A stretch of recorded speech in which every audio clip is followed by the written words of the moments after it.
Hi, I'm Marv. Today we're going to talk about DAT, Detailed Action Time and Aftermath. How to use it, how it's used, some of the conventions we use in DAT, and etc.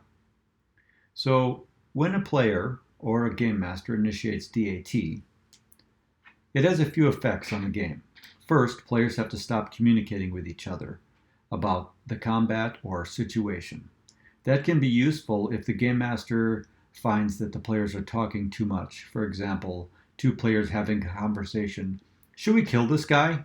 And one player says, yes, I think we should kill this guy. And the other guy says, well, I don't know, he's kind of useful. I'm not sure we should kill him.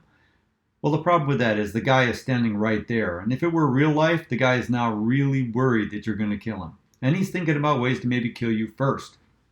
So a game master can call DAT when that happens. Also, it's a good way to initiate combat. Let's say a player is having a discussion and he says, ready weapon, or stance sight brace. Ready weapon meaning he's pulling his weapon out and getting it ready to shoot, or stance sight brace means he's bringing his rifle or his pistol up and he's aiming at a target. All of those are provocative actions, and they usually initiate combat. So if somebody says, ready weapon, or stance sight brace, it's usually followed by DAT, because the game master is initiating detailed action time because combat is about to start. Now, of course, DAT doesn't always happen in combat. DAT can be used for other things. For example, players are sitting in a car is sinking in a lake. The player says, how long is the car going to take to sink? And the game master says, it's going to take 18 seconds to sink.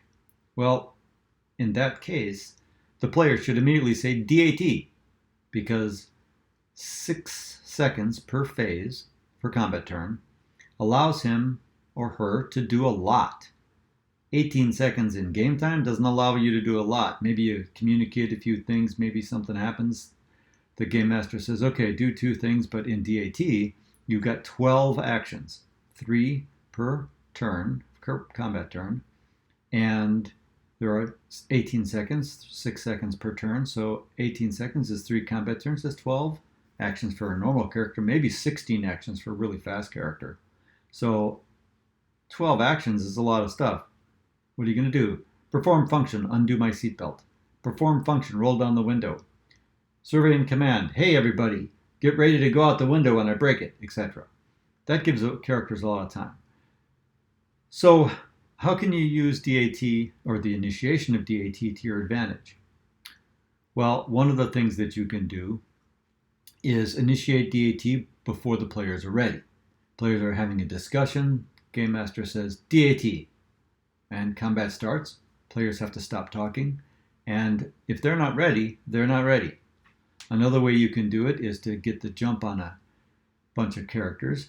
Let's say you're a player and you're having a conversation with someone and it's devolving a little bit and you realize that this is probably going to lead to combat, and you say stance sight brace, DAT, effectively ending discussions, and now you're the only one with a weapon pointed at somebody with a +3, because everybody else has to take 3 turns to get there, and they're not going to do that.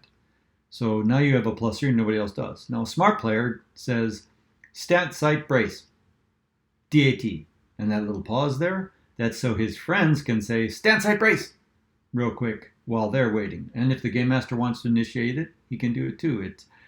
It can be initiated by anybody in the game. So running DAT is really important, that you understand how DAT works and how to initiate it, who initiates it, and what happens. And remember, once that you initiate DAT, items in packs or packs that you're wearing, they become problems. So that's how you do DAT. Thanks. Hopefully you enjoyed this.